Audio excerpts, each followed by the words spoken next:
ഒരിടത്ത് ഒരു വലിയ ധനികനായ പിശുക്കനുണ്ടായിരുന്നു. എന്നാൽ വലിയ ധനികനാണെങ്കിലും അയാൾ ഒരു പമ്പര വിഡ്ഢിയായിരുന്നു.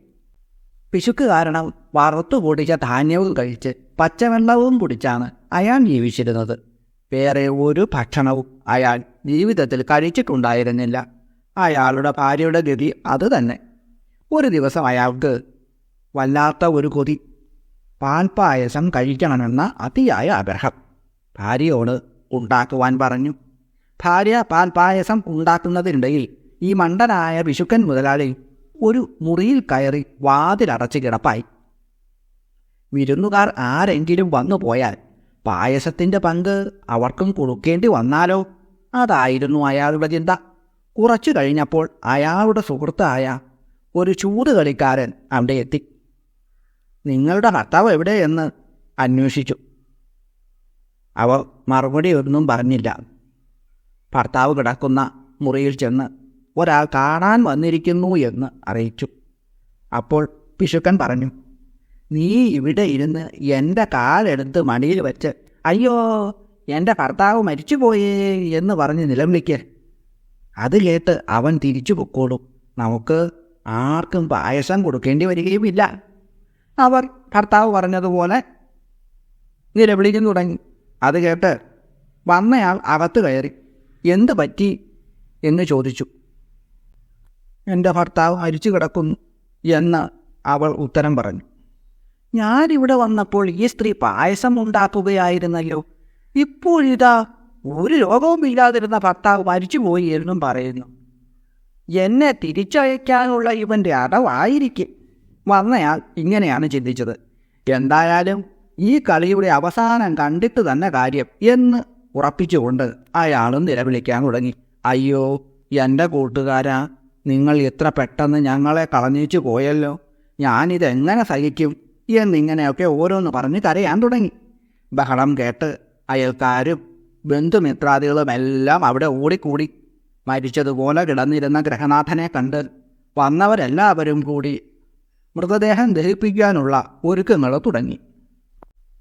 പിശുക്കനെ പട്ടണയിലേക്ക് എടുത്തുകൊണ്ടു പോകുവാൻ ഒരുങ്ങുന്നത് കണ്ട ഭാര്യ പേടിച്ച് ഭർത്താവിൻ്റെ കാതിൽ രഹസ്യമായി പറഞ്ഞു, ഇനിയെങ്കിലും എഴുന്നേറ്റ് വരൂ, ഇല്ലെങ്കിൽ ബന്ധുക്കളെല്ലാവരും ചേർന്ന് നിങ്ങളെ കത്തിച്ച് കളയും. ഇത് കേട്ട പമ്പര വീട്ടിൽ ഇങ്ങനെ മറുപടി പറഞ്ഞു, മരിച്ചാലും ഞാൻ എഴുന്നേൽക്കൂല. അവൻ എൻ്റെ പായസം കുടിക്കാൻ കാത്തിരിക്കുകയാണ്. ഒരു ശകലം പോലും ഞാൻ കൊടുക്കില്ല.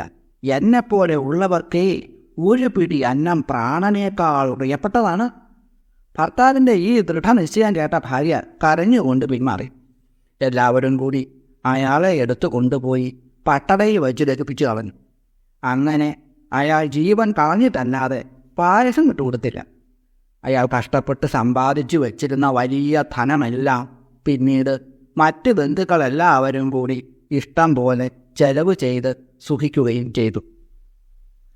പ്രണവപ്രവാശത്തിൻ്റെ പുതിയ ഒരു അധ്യായത്തിലേക്ക് എല്ലാവർക്കും സ്വാഗതം.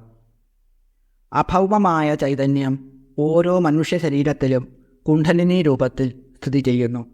ലളിതാ സഹസ്രനാമത്തിലെ 110 നാമമന്ത്രമായി വശിന്യാദി വാഗ്ദേവതകൾ നമുക്ക് ഈ കുണ്ഡലിനി ശക്തിയെയാണ് കാട്ടിത്തരുന്നത്. കുണ്ഡലിനിയുടെ രൂപം ഉള്ളവൾ 111 ലളിതാ സഹസ്രനാമത്തിലെ നാമമന്ത്രം കുണ്ഡലിനി ശക്തിയുടെ ആകൃതിയുടെ മനോഹരമായ രൂപത്തെയാണ് സൂചിപ്പിക്കുന്നത്.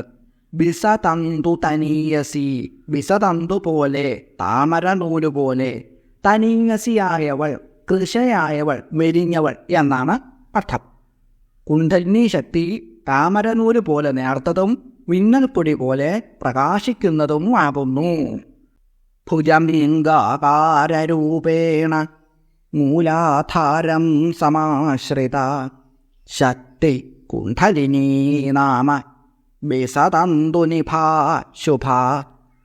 വാമകേശ്വര തന്ത്രത്തിൽ ഇങ്ങനെയാണ് പറയുന്നത്.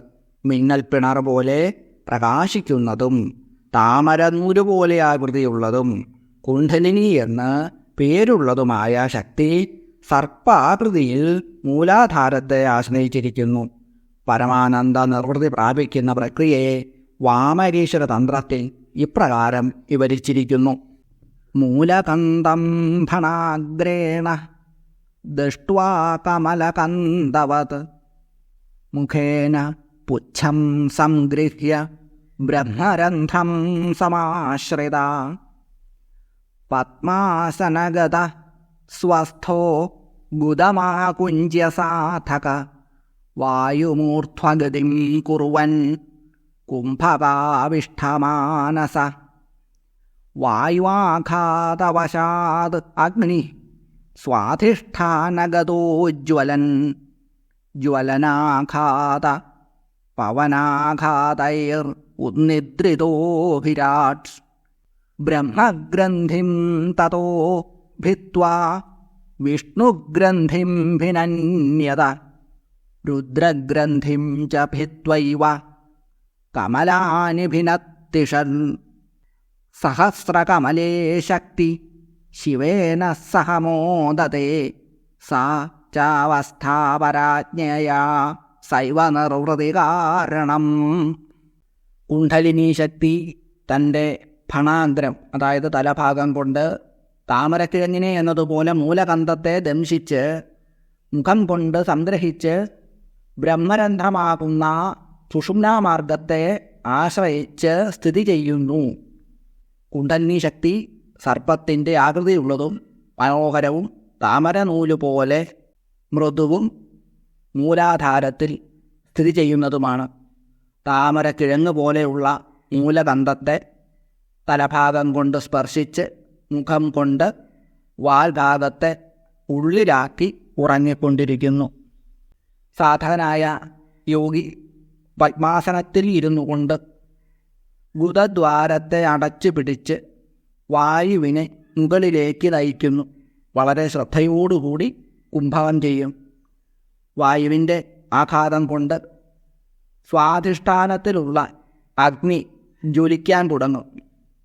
ആ സമയത്ത് വായുവിൻ്റെയും അഗ്നിയുടെയും ആഘാതം കൊണ്ട് സർപ്പരൂപത്തിലുള്ള കുണ്ഡലിനി ശക്തി നിദ്രയിൽ നിന്നും ഉണരും. ഉണർന്നതിന് ശേഷം ബ്രഹ്മഗ്രന്ഥിയെ ഭേദിക്കും.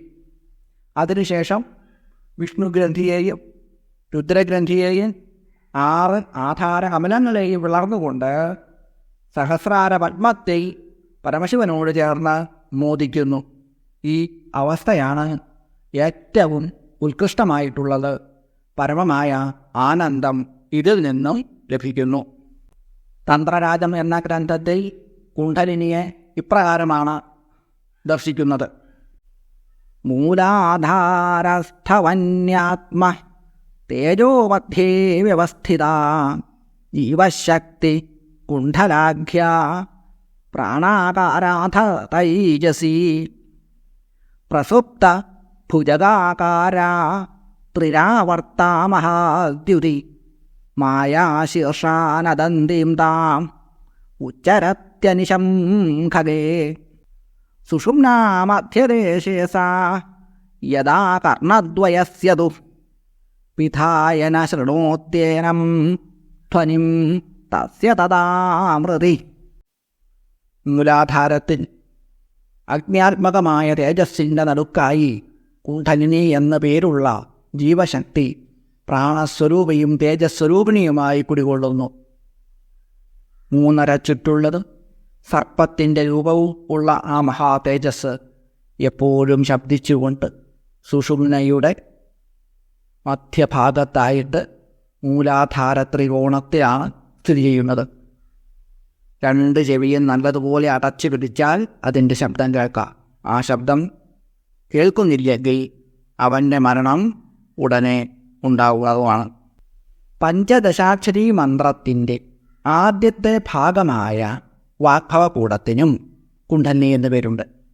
വാഗ്ഭവകൂടത്തിൻ്റെ രൂപമായിട്ടുള്ളവൾ എന്നാണ് മന്ത്രപരമായി നോക്കുമ്പോൾ ഈ നാമത്തിന് നൽകപ്പെടുന്ന അർത്ഥം. ഓം കുണ്ഡലിന്യൈ നമഃ. ഓം ഓം ഹ്രൈം കുണ്ഡലിന്യൈ നമഃ. ഓം വിസതന്തുതനീയസ്യൈ നമഃ. ഓം ഓം ശ്രീം വിസതന്തുതനീയസ്യൈ നമഃ.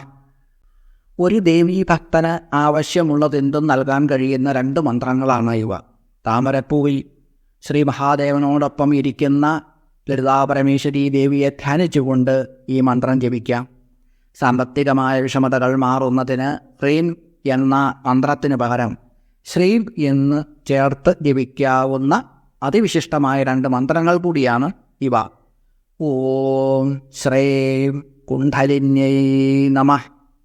ഓം ശ്രീം വിസതന്തുതനീയസ്യൈ നമഃ.